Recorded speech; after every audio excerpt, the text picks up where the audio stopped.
Hi, and welcome to Voices of Esalen. I'm Sam Stern. Today, my guest is the brilliant teacher, writer, performer, and mentor, Anne Randolph. Anne has a magical and wild story, which she goes into during our hour together, but I'll just list a few of her accolades. Her solo show, Loveland, won the SF Weekly Award for Best Solo Show. Her solo show, Squeezebox, garnered both the Los Angeles Ovation Award and the LA Weekly Award for Best Solo Show. Other solo works include Down Home, Shelter, and Miss America, for which she won the LA Weekly Award for Best Solo Performer. Mel Brooks called her a bit of a genius, and I tend to agree. Here's my conversation with the generous, wacky, wild, and wonderful Anne Randolph. I was hoping you would introduce yourself and tell me about the work that you do. Well, thanks, Sam. Let's see. I'm a solo performer. I like to write and perform solo shows about my life or things that are coming up in my life. And I like to teach others to speak about things that scare the daylights out of them. Like, speak the unspeakable, because I think it's incredibly liberating to bring to light things that you're trying to hide or things that you might have shame around. And that's what I write shows. Whatever is happening in my own life that I don't understand or I'm trying to integrate, then I write it and I put it on stage. And there's incredible liberation, freedom, and catharsis that happens. You have a really unique story, and I was wondering if you would mind sharing. A unique story, yeah. That's a long-ass story, Sam. Yeah. Do you feel like sharing any of that today? I could share it. You could just cut me off anytime because it goes on and on and on. Okay. Yeah, that's a long story.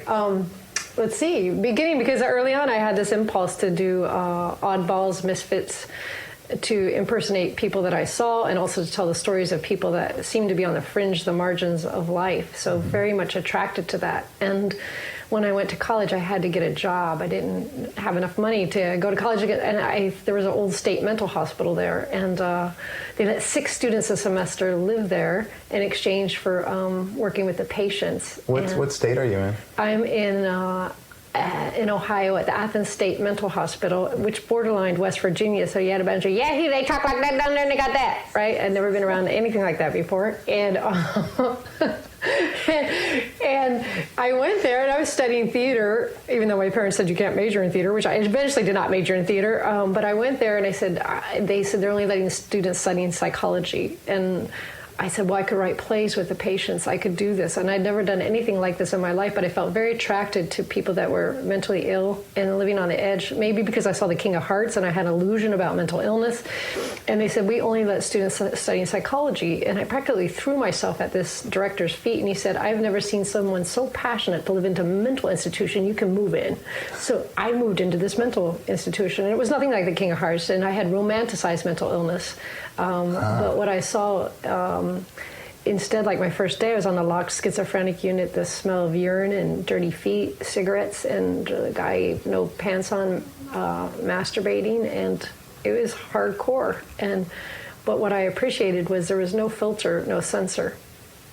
And people met me where they were, and there was no hiding. And I remember going back to my room that night and creating a monologue based on kind of a composite of everything that I experienced and witnessed. And it was wonderful for me to write about that, and also very illuminating.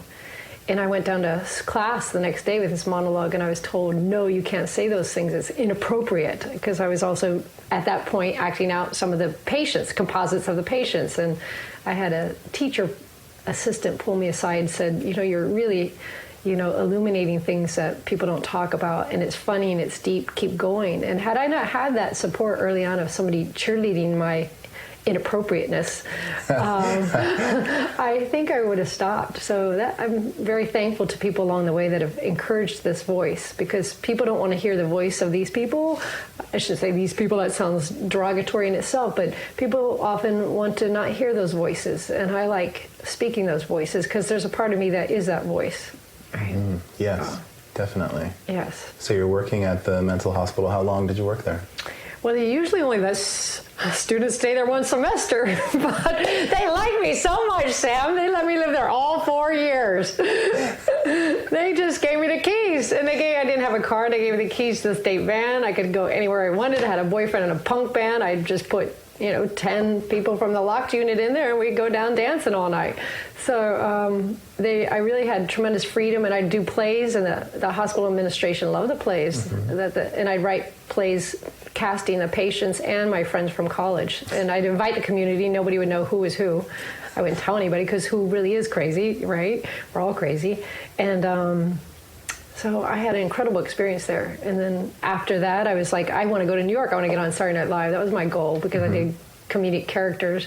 But I also knew I had this deeper side. But I was always kind of like, well, what do you do with this deeper side? Nobody makes money telling solo stories or monologues. Where do you go if you have these skill set or talent? And so I thought Saturday Night Live. But I didn't have any money, so I went to Alaska. My parents gave me a one-way ticket for graduation. Why Alaska? Because I read the back of the magazine, you make $20,000 in one summer cleaning fish. And I was on the slime line. My first job after college graduation was picking blood balls off salmon as they came down the cannery line. And very exciting for me, Sam, but I got fired because I was like Lucille Ball. The fish were going every which way, and I sucked at it. And I didn't have any money. I was living in a tent for 4 months on the spit, and then I saw a job listed in the paper for college professor wanted in playwriting and humanities. And you need to have a master's, PhD. But I had written plays. I had never taken a humanities class, but I figured, how hard could it be? So I went in there and I lied. I said, I'm a college professor, and I got the job. So this other skill set came in, fake it till you make it. Yes. So I learned a lot there, and I put up the first production at the college, wrote the first play. It was really successful, did really well as a teacher, professor. Yeah. Quote. In quote, yeah. So that was quite an incredible experience. And then and after that, I had saved that $20,000. It took me a year to save $20,000 to go to New York, lay it on the line. Finally lay it on the line. This is a long story. I don't know if you want to hear this whole story. I love it. Okay. Yes. Then I go to New York City. No, I go to Boston, and immediately I didn't go to New York because my boyfriend wanted me to come to Boston. From college, and I immediately got in the best comedy group and the best touring theater company. And at that time, Boston actually had an incredible stand-up kind of thing going on, didn't it? An amazing comedy scene, yeah. And I felt like, oh my God, I made it big. I hit the top in the Boston comedy scene. And now I was ready for New York. But now I ran out of that 20 grand again. So I'm like, what the hell? So I put an ad in the New York Times. I wanted to go to New York. I really wanted to get it on Saturday Night Live. And I put an ad in the New York Times saying, Alaskan bushwoman seeks free room and board in exchange for tutoring in the arts and or companionship. And I got a lot of freaky calls. Like, let me in your bush, bushwoman, let me in your bush. But I got one legitimate answer, and this was from a woman whose mother had just died. And her father was all alone on this penthouse apartment in Central Park West, the El Dorado, which is one of the most beautiful buildings in Central Park. And I went up there and I interviewed. Elevator opened up to our floor.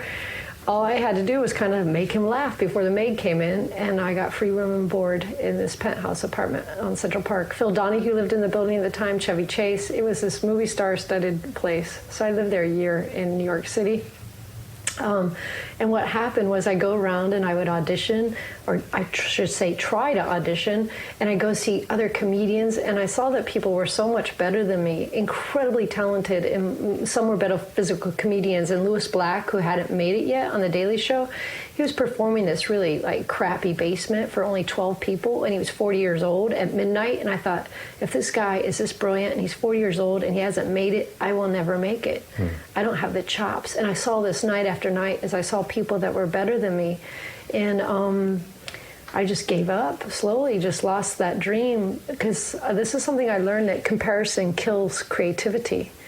And that did it for me. I really saw people, and that shut down everything, that comparison. And I was out of control. My comparative mind took over. And I then left New York City. And because I wanted to figure out what to do with my life, because I thought art is not it. I don't have the chops. And I didn't have any money. My little job I had on the side, it was working with after-school kids, had petered out. And so the Alaskan Valdez crashed. Exxon Valdez, Captain Hazelwood, all that oil spilling out, and I heard people made $2,000 a week cleaning oily rocks from that drunkard's mess. And I went up there because I figured that's a way to get fast money and figure out what to do with my life. Back to Alaska. Back to Alaska. back to Alaska, Sam. You can stop me at any time because the story goes on and on. I don't know if you want to. No, this is important. Okay, so I go to Alaska and I clean these oily rocks, and I'm making $2,000 a week. I'm covered in crude oil, head to toe. So it was true? You could really make $2,000 a week? Yeah, you're out to sea. You can't spend the money. And what was fascinating was sometimes you get off the boat, so you had 3 weeks on, 1 week off, 3 weeks on. Some of these guys, when they get that money and they get off that boat, it'd be like 3 a.m. and they had all this checks, but they didn't have a way to cash it. And they were so like pent up that they would literally, the taxi drivers would walk around, drive around with hundreds of thousands of dollars so they could cash their checks, so they'd go get so screwed up in the middle of the night. It was like, and then they also had a prostitute boat. Half the time we would like send oil down be cleaned up by the other skimmer boats, and that skimmer boat would be tied up to the Betty Ann, the prostitute boat, and nothing would happen. It was just like nonstop chaos of like moving 1 grain of sand a day and nothing happening. And then they picked a winter crew, and I hadn't made enough money yet. I thought, well, I need to make more money. I need more money. And the only criteria for the winter crew was driving a skiff. You're out to sea for now 7 months. You can't turn back. You have to be able to drive a skiff. What's a skiff? A skiff is a small little boat, with like a 35 horsepower motor, and you have to be able to navigate, rough seas in that skiff. I don't know how to drive a skiff, but once again, I figured, how hard could it be, right? So, because I figure once out to sea, can't turn back. So I go out to sea, and I get that job, and what I don't realize, I quickly learned how to drive that skiff, and was that I was the only woman on this boat with men, with like only 8th grade education from Louisiana. And there was one guy who had a master's degree in theater who was Filipino. He came up to the size of my breast. He was smaller than me. Anyway, we fell in love, and we had to sneak around that boat. And what was hard was that these guys were racist and sexist, and my boyfriend's name was Amato, and they called him Julio the whole time. And I figured, I'm not going to make it out to sea, and I can't turn back. What am I going to do? And what happened was the impulse to tell the story, to speak what I was seeing, came back to me. So I started creating monologues of these guys on the boat. And somehow this impulse of me kind of illuminating where they were in their mindset, we were able to create this, I hate to say this, I actually love to say this, it's family. Because they're not going to change, I wasn't going to change, but we found a way to really come together out at sea with these differences. And I found a way to express what I was feeling with the racism and sexism in a way that was comedic and cut through. And that gave me my mojo back. That gave me like, okay, I'm making these guys laugh, and I'm able to express myself. There's a sort of liberation that happened there. And I got my juice back. So now I'm going to go back and I'm going to do theater. I'm going to do it again. I'm going to write a show about being on this boat with these Exxon people. Sam's here going, yay, yes, yay. I was like, okay, I got and I've been out to sea a year, and I got a chunk of change. What am I going to do? So I'm going to go to New York and I'll put up a show about these guys on Exxon, right? Oh my God. That was the idea. And then so after a year, I have this chunk of change. I'm going to go to New York, and I stop in Santa Fe, New Mexico to see a friend of mine. I tell her my big game plan. She goes, Ann, why go to New York? Try it out here first in Santa Fe, New Mexico. I go, no, I'm going to New York. But something possessed me to, go up Canyon Road one day. I remember borrowing her bicycle and riding up Canyon Road, which is probably the most beautiful road in Santa Fe with galleries and mansions. And there was an Airstream trailer in the back of one of these mansions. And something possessed me to get off my bicycle and write a little note saying, I'm used to living in boats, in tents. Can I live in your Airstream?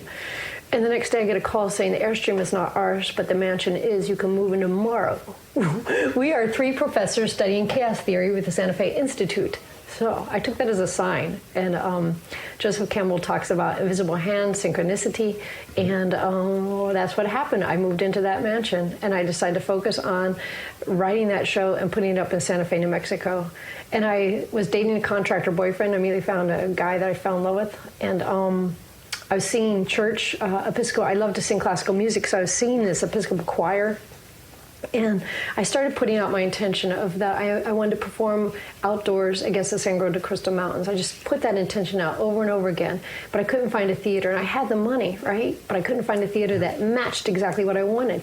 Until one day the church goes, well, we've got land. Why don't you build it? And my contractor boyfriend built this theater with the money from Exxon, with the land given to me by the Episcopal Church for this outdoor theater.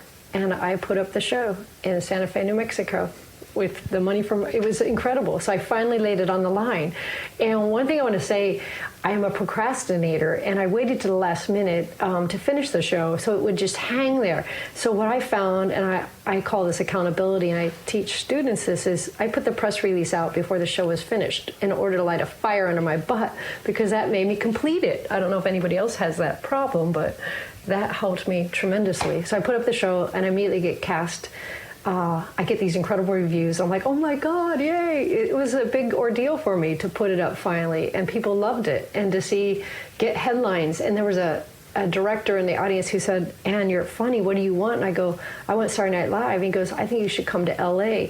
And he cast me immediately in a comedy movie called Lucky Luke. And I get my SAG card, my equity card, and then I go to LA, and he tells me about a school called Groundlings, and I'd heard about Groundlings, which is where everybody from Saturday Night Live came out of.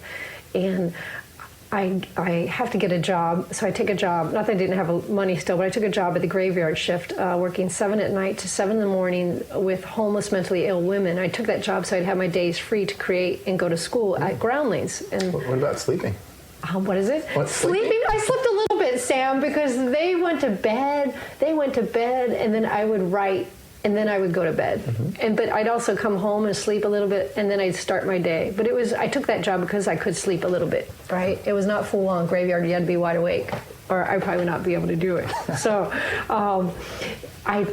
but these women were like crack whores from Santa Monica. They were like hardcore, and I loved these women. And I felt just being around them also influenced the characters I was creating at Groundlings.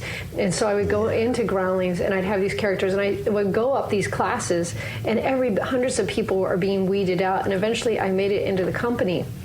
And I was performing every week with Will Ferrell and Sherry O'Terry, Chris Kattan. I was like, oh my God, I'm on the fast track to SNL, right? This is what's going to happen. But what happened was 2 things happened.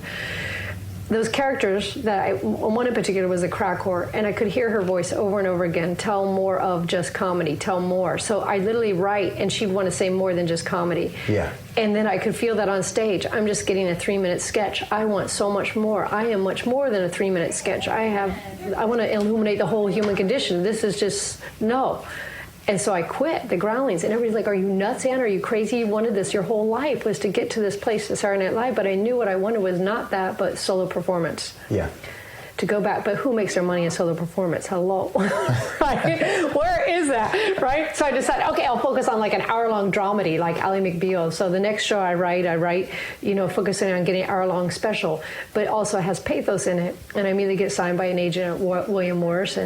But right before I was to go on in front of the networks, they told me, take out that crack whore. It's too much. It pushes people's edge. And that crack whore I loved more than anything. But I took it out. I listened to them. And when I was on stage that night, I felt like I'd taken out my heart. And they would go, you were good tonight, but you were not great, and good does not sell. And they let me go, which is normal in Hollywood. If you don't sell, they let you go. Well, after a year, I have no money. I'm still working the shelter. I spent all the money on classes, doing everything. No Groundlings. No Groundlings. No money. And I write another show, and I say, screw it, I'm going to say whatever I want this time. And so I write another show. I say, whatever I want. And it gets best comedy show in LA, best solo show in LA, best solo performer, but I don't make any money. The industry, they come say, you're too far out. Your characters are too inappropriate, especially that crack whore, blah, blah, blah. And this went on. What does a crack whore sound like? It got me curious. Yeah, baby. Yeah. Pique my curiosity. I need my cigarette and I need my jug of wine in order to do this character. No, these are fake props, by the way, audience. So I would show after show, I would win award after award, and I wouldn't get anywhere. I was going broke. It cost $500 a month a night just to rent a theater, and I was making $8 an hour, so it took forever to rent the theater, make the money. And I'm like, what am I doing? And now I'm almost 40 years old. It's 10 years at this shelter, $8 an hour. This sucks. I'm going nowhere. Even the thing is, though, I realized this whole time I am living a lie, because I've been lying to everybody about what I do. Everybody thinks I've made it in Hollywood because I get these incredible accolades, reviews, blah, blah, blah. But I can't make a dent in making my income from it. And just get really to this point of complete losing of faith and want to give up. And I remember one of the few people who knew what I did was my writing teacher, Terry Silverman. She goes, Anne, you need to write about what you don't want to write about, or what you don't want anybody to know, and that is your work at the shelter. And I had lied because I didn't tell people I worked that graveyard shift. Even though I loved the women, I didn't want people to know that I was not successful as an artist. So I had hidden that. And so I knew she was right. And it's that feeling of dare to bear, tell people what you don't want people to know. So I wrote about, and that night I went, she gave me the writing prompt. What surprises you most about your life right now? And for me, it was working the graveyard shift, working a job that nobody wants. If I took a day off, nobody would cover me. I mean, just really going deep into my life there and about losing faith. And I wrote about loss of faith. And also during this time, I was reading a book by Julia Cameron that said, write in the direction you want to see your life going. So within that show, I wrote that I was driving up to Big Sur, and I quit my job at the shelter, and I was teaching at Esalen. That was in my, really? Yeah. I didn't put Esalen, I put driving up to Big Sur. And so I literally wrote, I always imagined at the same time that I would be in New York having a show on Broadway, that I would also be at Esalen. And that was interesting, that the show is not about an actress trying to make it. This show is about a caregiver. What if this was a caregiver's only thing was to feel that they made a difference in life? So that's the track I took with that show. Mm-hmm. And in writing that show, I really got my mojo back. I got my faith back. I got to this point of just let go of outcome, and you don't know if you're ever going to make any cent from your art. And what you have found is that you love creating. You will always create. And you don't know if the show will be money. You don't know. And you really, that's the only thing you can do is love creating. And I got to that place. And I put up that show. And once again, it wins all the awards. And I go back to shelter, but I was in a different place. Mm-hmm. And then one night, Mel Brooks and Anne Bancroft see the show. And I know they're coming because one of my students... not one of my students, one of my fellow students in my class kept saying, I'm going to bring my in-laws to see your show. But I didn't know her in-laws were Mel Brooks and Anne Bancroft. I used to say, whatever, bring whoever, I don't care. And then they're there one night, there she is. And Mel Brooks on one side, Anne Bancroft on the other. And they immediately come backstage and they say, we love this. This show is brilliant. This is a show I had written about the shelter. And Anne goes, and Mel goes, we want to make a movie of this. And Anne goes, yeah, I want to play one of your characters. And I go, which one? She goes, the crack whore. So all this rejection of crack whore, just like here is Anne Bancroft wanting to play this character in a movie. Yeah. And they go, what do you want, Anne? And I go, well, I love the stage. I've always loved the stage. I want to go to Broadway. And they go, we'll make that happen. So their show at the time was 2 hours and 20 minutes. And Mel goes, you're not going to New York until you get it down to 80 minutes. So for the next year and a half, I would go to Mel's house and Anne's, and they'd help me craft this piece and get it down to 80 minutes. And the stakes were high because they optioned it, right? So if you don't get it right, they don't have to produce it. And we're also working on the movie at the same time. So I am rewriting it, and Mel every 6 weeks would have me go to New York and put it in front of Chevy Chase and Liam Neeson to weigh in, is the show ready or is it not? And you know how I shared I let go of outcome and I surrendered? That all went out the window. Ambition was back in full force. I was like, I gotta get it. I've gotta get it. This is my one and only chance. And screw let go of outcome. I'm gonna make this happen no matter what. So I really saw myself flip again back into that ambition mode. Mm-hmm. And so finally, after... Oh, fine. This is an interesting story. The show's almost, I'm getting it down to 80 minutes, and Mel goes, I think you're almost ready for New York. I just need to see it in the Midwest. He wanted to see it in the Midwest. So my friends, comedians, booked me into this theater in Minneapolis. And I immediately get up there, and I know it's the wrong theater for my show. My show is not just pure-ass comedy. It has this through line and narrative. And this show, this theater is attached to a bowling alley. And I'm performing, and I literally hear people say, strike!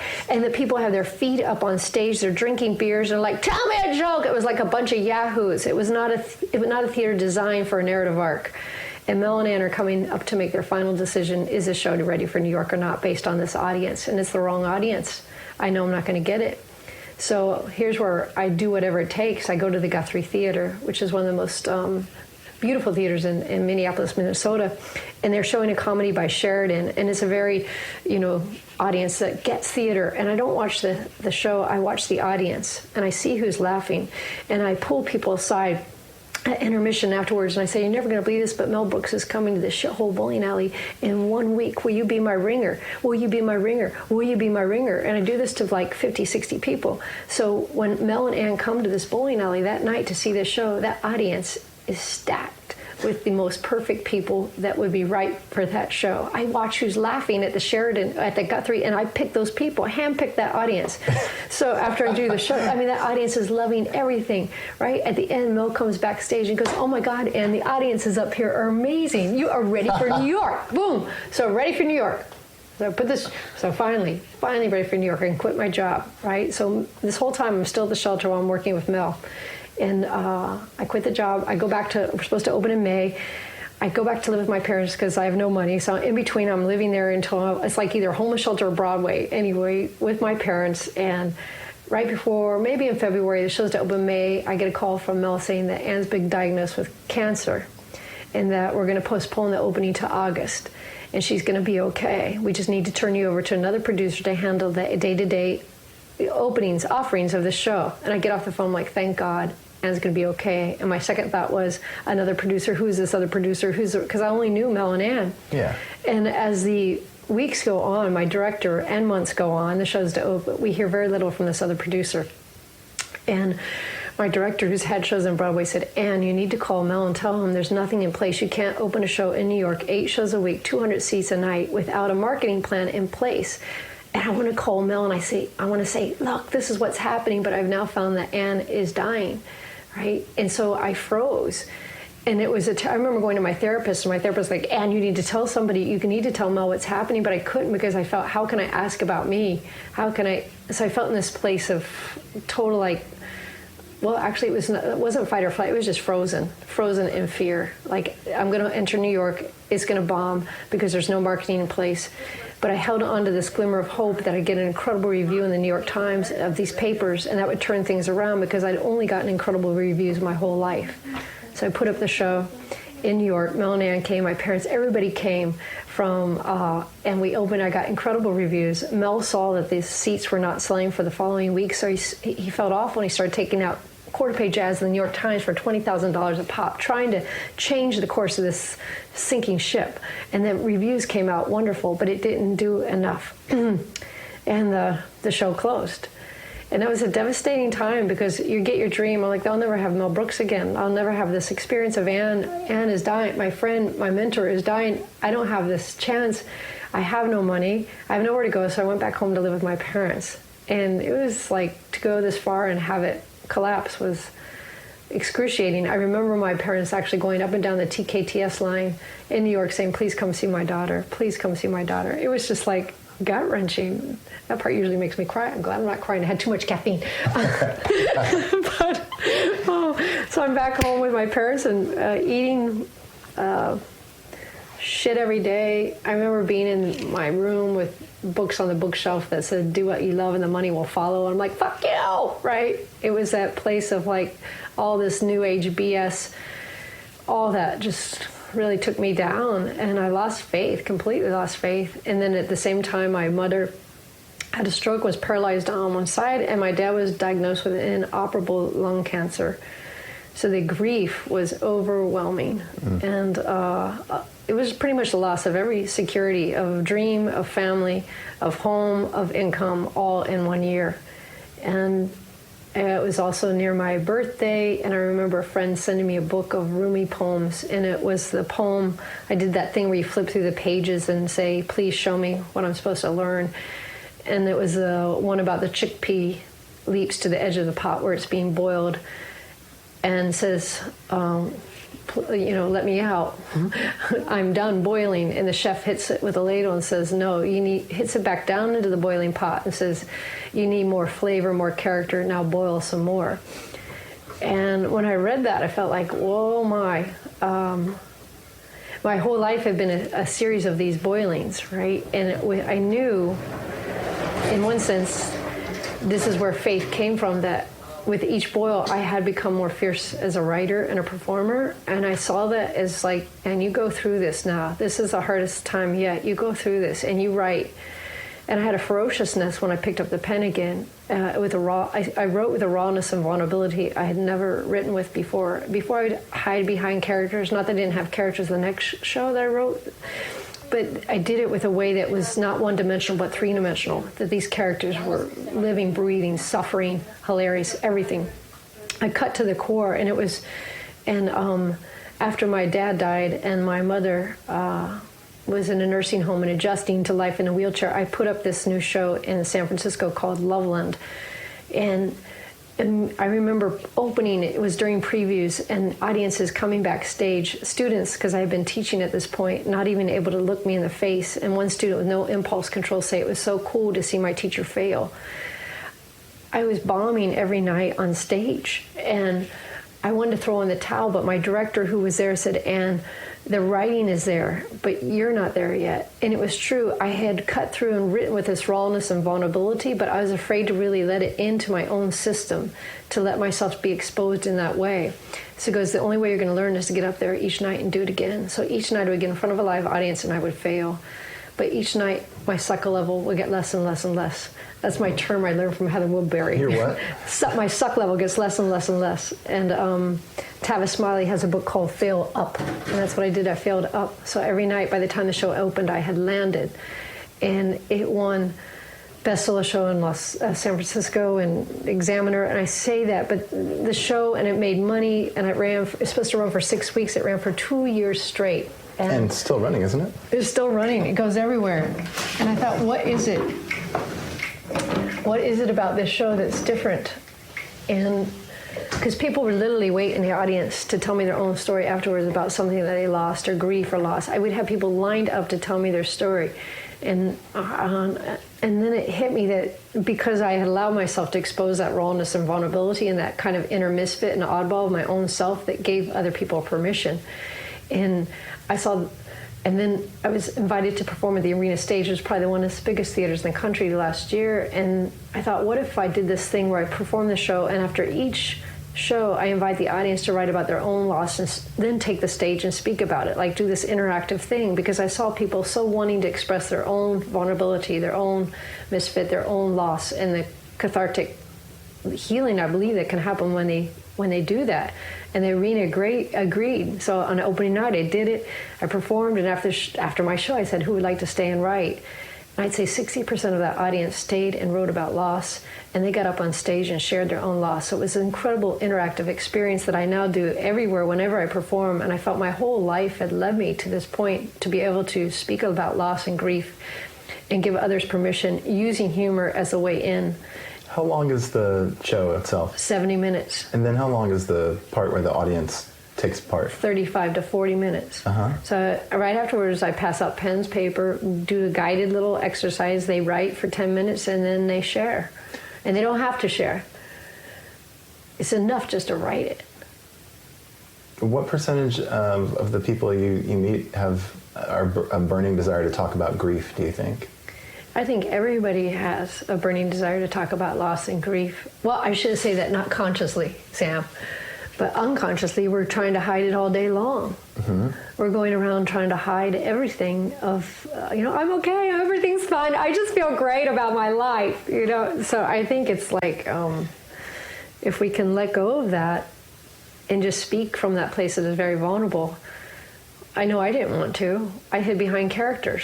Mm-hmm. I'm not hiding anymore. I'm sure I do still, but I work at not hiding anymore. It's an interesting tension between, because what I remember from Loveland is that it's very funny. Yes. I remember laughing my ass off. So the fact that there's a huge part of it that deals with grief as well. I mean, I guess I don't see that combination very often. Yeah. But they're two sides of the same laughter coming out of pain, right? Mm-hmm. Laughter coming out of just what we want to say and we don't say, right? And to me, humor's like saved me a lot of times, because the way I'll view a situation, I can either view it like tragically, or just will go in there and find the funny in there. Do you think we all have the ability to find funny and to be funny and get laughter? Yes. Yeah? Yeah, I do.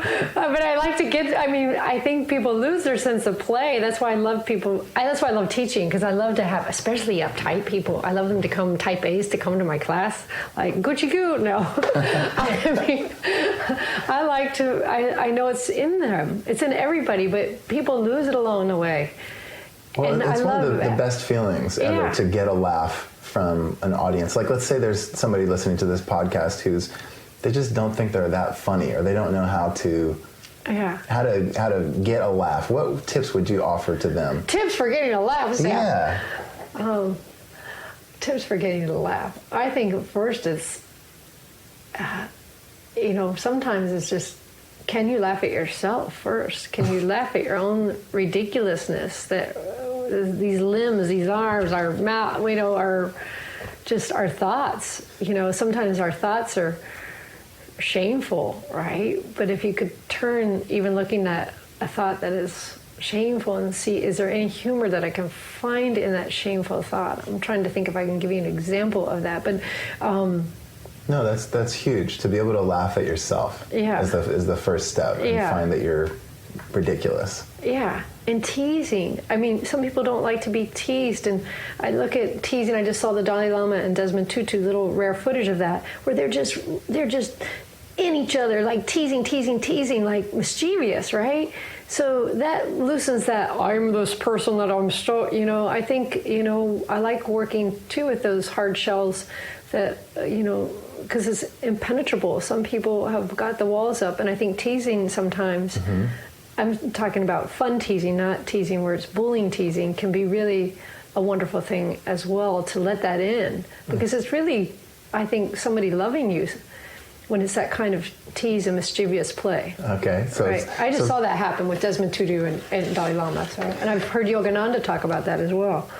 Yeah. What about improvisation? Is that a big part of it, of teasing the laughter out of the audience, like not having a plan or getting away from a plan?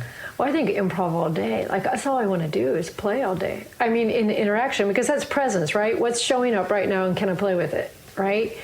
If you could do that in your day rather than, like, I went on this date. Okay, this was crazy, maybe 6 months ago, with this guy. Okay, I'm on Tinder, and the only guy that showed up in Tinder in Kauai was this 76-year-old man. Now, this is way younger than me, people. We're at Tinder in Kauai, and if I was on Tinder in Kauai, so I'm much, maybe 27, 28 years younger than this guy. Something I would never but I figured, okay, it's the only person matched in Kauai. And he was a composer, right? Because he put his website, like, I'm intrigued because he's a composer. I love classical music. Might as well just meet a new friend on Kauai.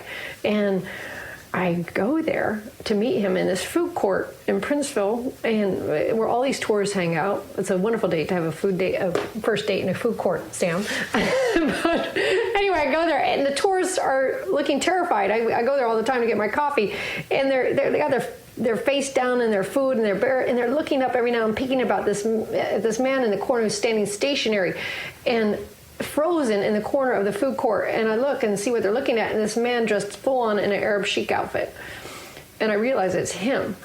And I go up to him and I go, is that you? He goes, yes. And he pulls off the turban, removes his chic outfit, and he says, I like to play. Nice to meet you. And so for the next hour and a half, all we do is improvise and play. We don't where are you? Where are you from? What do you do? How do you do? Blah, blah, blah. It's just like improvise. And I just had the best time. We became friends. How cool. Yes. But I was just in Barcelona. I feel like the whole city just wants to play in Barcelona. So I really enjoy that. I don't like, not that there's not a time that one, because I'm also talking about share vulnerability, share things that you feel, but also things that scare you. But I also think this element of play in our culture has disappeared a little bit. Yeah. Yeah. So with Loveland, that you've performed hundreds of times? Yes.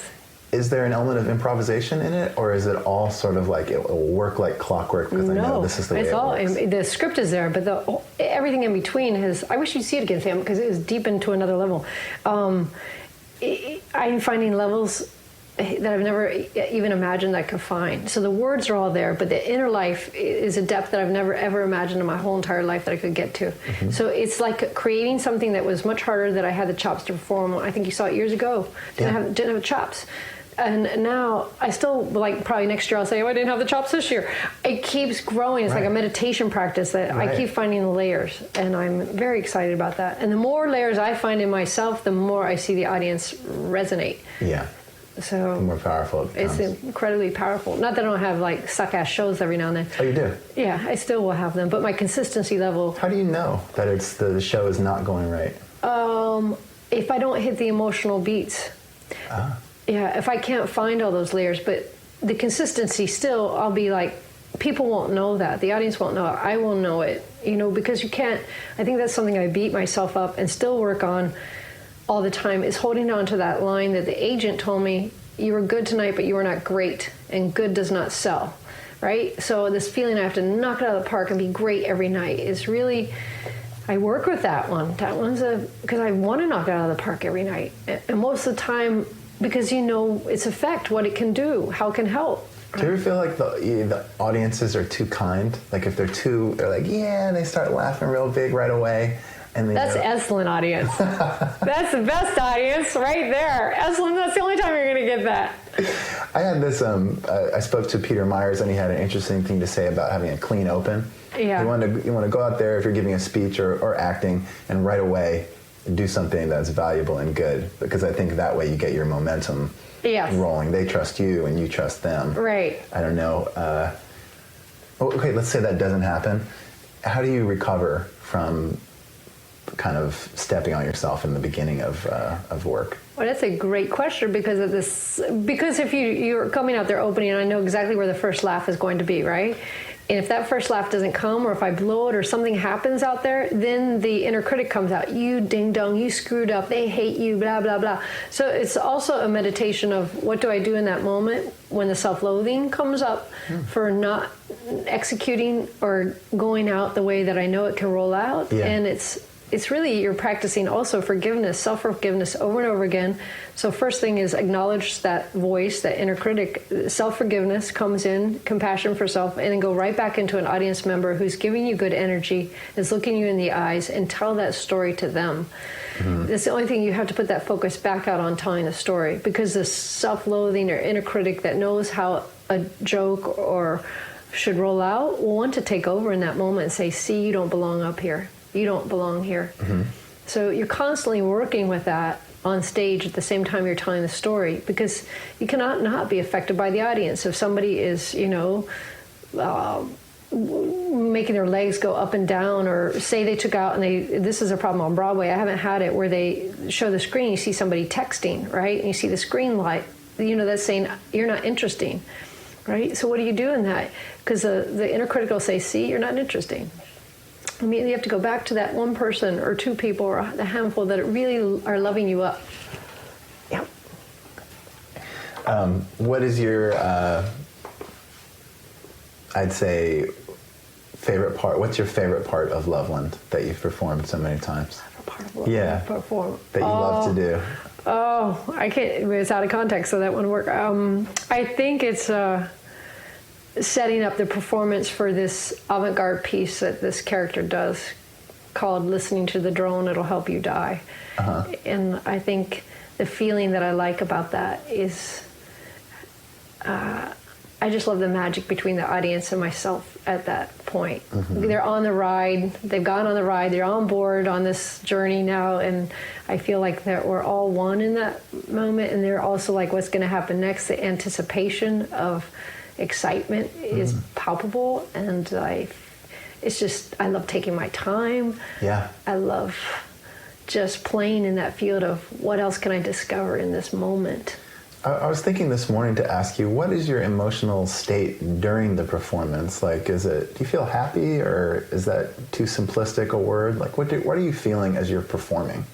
Well, it changes constantly because you're literally scripting in the inner life of the character. So where is the character at the top of the show? And because I'm playing 12 different characters, the character at the top of the show is anxious. She's going on a plane going back to deal with the death of her mother. So I literally will put myself at the edge of the seat. I'll put my body in an anxious position. I'll get the inner life going through the external way that I put my body on stage. And then when I flip from character to character, like, I have to come, one character is very bright and animated, and the whole thing is to seduce Franny into selling her mother into this nursing home. So I have to constantly switch the inner life from, upbeat, cheerful, depressed, anxiety, catastrophic. So it's switching very fast. Okay. And because I have to switch very fast, I go through the body. The body allows me to switch, putting the body in certain positions, changing the breath immediately. So it's continual practice. Oh, wow. Yeah. How about connected? Do you feel connected? Because I was thinking there's an interesting tension in your work because you do a solo show. Yes. You're not in an ensemble. It's a solo show. Yeah. And then you have the teaching part of your life where you are constantly connecting with 30 people. Yeah. And so what is it like as you are up there on stage alone? Upstage alone is like being in the zone of flow, but I feel that teaching, it's just two different things. They're just two different. It's just pure joy. I don't want to say all the time, but most of the time it is pure like joy. Teaching. Both of those. Oh, yeah. I mean, both of you are in the flow, and it's just you forget yourself, which is great. Yeah. Yeah. Yeah. And one thing I say is people sometimes don't take the stage or do anything because of anxiety. And I have tremendous anxiety, and I work with anxiety, a stage fright, and sick to my stomach, and nerves, and all that. And even with teaching, and it's lessened over the years. There's a book I read, Feel the Fear and Do It Anyway. And I'm a big advocate of and teaching students that too, to access their body for emotion, access body for story. I think that's what's different with what I teach, is that it's not a writing work. It's a writing, yes, but it's also like, can I liberate myself in self-expression? Find how can I expand my range and discover parts of myself that I didn't know were there, and also, embrace them, especially the gnarly ones. How often do you deal with the stage fright? Every time. What is your day like when you're going to perform Loveland? Esalen is a little different because I'm teaching all day. So in one sense, there's a gift of that because the focus is on students. But normal day, I will just chill all day long. I'll go through the show. I'll take baths. I'll exercise. I will do whatever it is to try to calm myself, because relaxation is the key. The more relaxed I go on, the better it is. So how can I get my state of total in bathroom 24 hours a day? But relaxation, trying to practice relaxation, meditation. So, and what I couldn't do for myself, I would do for the show. This is going to sound, like I ate at McDonald's growing up my whole life, and I didn't, take care of myself. But when I have a show, which has been for years now, I take care of myself because I have to be in service to the show, which I find interesting. I'll serve the show rather than myself, right? Even though they're two intertwined, but I will do everything to be the most optimal energy, so the energy coming through me on stage is clean and high, and foods, all that, everything has vibration. And how can I just be my very best on stage? So that show, in one sense, has made me be a better human being. Yeah. Well, let's talk a little bit about the availability. Because one thing that I notice about you is that you're a big cheerleader for your students. Yeah. How is it that you're... I was thinking to myself, like, when I can get to that point that I'm a cheerleader for everybody, then I think that my leadership will be kind of like at a different level. I'm talking about everybody. Yeah. How are you so available for the students? Well, I love them. I think when you hear somebody's story and you just fall in love. I think you see their heart. And I believe everybody has this beautiful gift. I think everybody's an artist. I think everybody's a writer. I think everybody, if they just told their story. And so I'm just a big advocate of people keep expressing their truth, because there's so much power in it for themselves and for others to hear it. Yeah. And you were inspired by someone saying to you, like, you need to bring the inappropriate out. This is good. Yeah, well, I think that's, Inappropriate the Washington Post gave me the best review ever. The headline of the Washington Post was inappropriate in all the right ways. And I think that is like, yeah, I loved that. In fact, I'm calling this talk. When I'm doing San Francisco now, I've been invited to give a talk, and I give a talk all over now called Inappropriate in All the Right Ways. Well, tell me about that. It's kind of like what I did early on, of all these bullet points of my life story, but I usually tell it a little better. But I feel like it was rushing. But teaching people, not teaching people, but just giving people permission to to tap into that inappropriateness and taboo. And I try to start that early on in class by just giving examples of what I've heard in class, just so people can feel very comfortable. And I watch people shut down. I'm very aware of what happens nonverbally, because if, say, a student talks about like masturbating to internet porn 3 times a week or 4 times, or just feeling great shame, which I've had numerous times in class, this come up, you know, and if the teacher looks at them in a way that is not good or inviting, then that student will shut down. So I always try to be aware also that non-verbally what's being communicated is, tell me more, I want to know more, right? That there's, you know, because I feel that I have inside of me a pervert, you know, I have the Buddha, the beast, the animal, the whore. I have all these aspects in me, so I don't ever feel like I'm listening to somebody that is so different than me and I feel I'm just seeing myself in them. And I think that's what happens in the workshop, is that people see themselves in people they would never imagine that they would see them. Oh, I just made a connection. Oh, I've never had this connection before. That I think my shows, these oddballs, misfits, are so far out, and they're repulsed by them at the top of the show, and by the end, they love them. And the same with students that might share something that's so repulsive and so shameful, and they might have a judgment. Not, I won't, because I see myself. It just comes because I can see myself in all these aspects. But other students who might have a wall up against somebody that masturbates or to porn, by the end of the 5 days, will see themselves in that person. You know, not that they have to do that or have that belief or value, but they will see the beauty of that person. And that, I think, is the most beautiful thing that happens in the workshop. That very thing. Yes. Yes. Yeah, and having all the students that you have who come back to you and who say, Anne, we did this, we did that. That's the most exciting thing for me, Sam, is to see you like doing this, right? You're doing this. Yeah. And what the show you created, right? Yeah, that's and exciting. Taking off and doing this. So that gives me incredible joy to see people just out in the world doing, you know, not hiding their beautiful art. Yeah. Yeah. So tell me a little bit about this vagabond artistic life that you live. The whole free life, Sam? I think you live a life that a lot of people would, you know, love to emulate. And I'm just wondering, tell me a bit about, like, what's the best part of living in Kauai and Esalen and Barcelona? Yeah, Barcelona's new this year because I went there and I fell in love with it. I think the best part is, I'm dropping into communities where I know people, I have students there, and it's part of that, being in touch with people that I've been working with, or at least have seen in workshops over and over again, dropping in a scene where people are and feeling very much a part of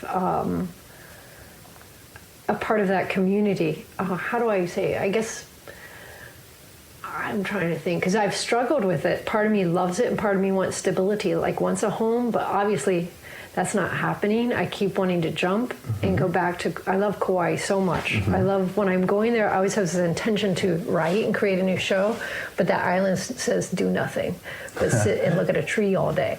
And I love to hike. So I go to Kauai to really just replenish and hike and, you know, swim every day. And I do some workshops there. And I love bringing people over to Kauai. Like I love students coming to Esalen because energy and land hold them in a way, not only the workshop, but the land has some of the energy of the land helps people like go deep and holds them in that process.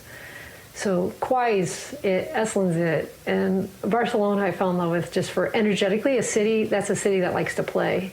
So I decided, well, I think I'd like to be in that city and experience that city all next summer. So, and the other place I go to a lot is Ohio, where my mother is, who's in a nursing home. She's alive still. She's still alive because I wrote a show, Loveliness, about her death, even though she hasn't died yet, so it's morbid. I wrote the show. She came to see it. She's like, I'm not dead yet. I go, well, you will be, and here's your eulogy right on stage. Very dark sense of humor. So I think part of me stays also unrooted, too, because I go back there so much to be with her, and my nephew's there, and my brother, and I have Ohio peeps that I grew up with. So that is there. I can't make up my mind, Sam. What is a very divergent place. But I have nothing. I have no belongings. I have haven't really had an interest in belongings or material things. That being said, I spend a lot of money on the road eating out, and seeing friends, entertainment. So it's not like I'm living this frugal life. I just don't have an interest in homemaking. Yeah. And I can feel this craving for intimacy now. I'm like, well, look, I only found one guy on Tinder in Kauai. And he was 76. He was 76 years old.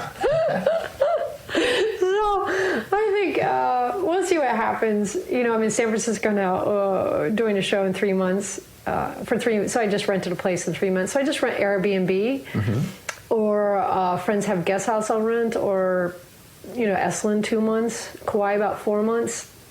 This time San Francisco 3 months.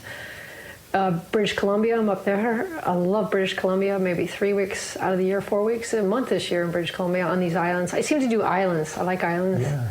And what place would you say is the most productive for you creatively in terms of if you wanted to write, if you wanted to bust out a new show? Los Angeles. Los Angeles. Los Angeles, that city's neutered. I should say that, but that city's like, everybody's driven on their dream. Nobody wants to socialize, go out to eat. They're like, I am focused on my dream in LA.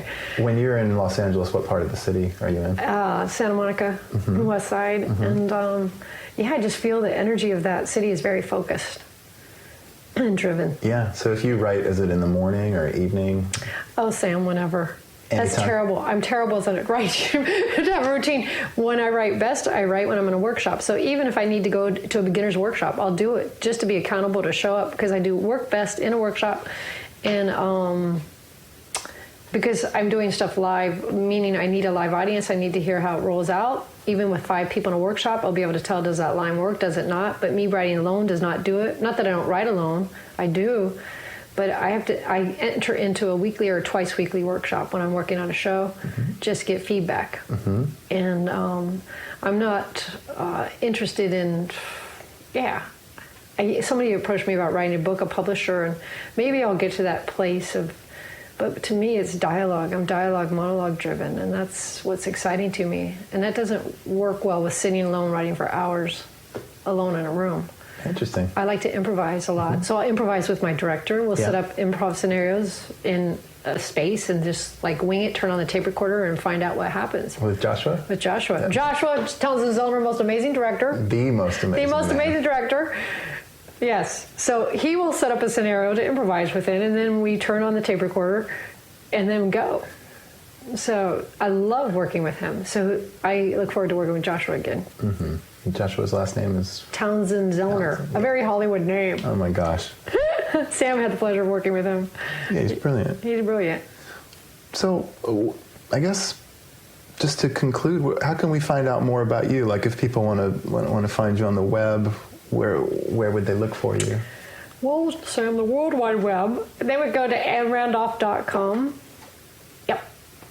That's it. And Randolph.com. Find out where you're teaching. That's find out where I'm teaching and performing. And I have people ask, where do you get your gigs? Because I get booked year-round. And what it is mostly students who will say, I'm bringing you to this island. I'm bringing you to this city. I'm bringing you to...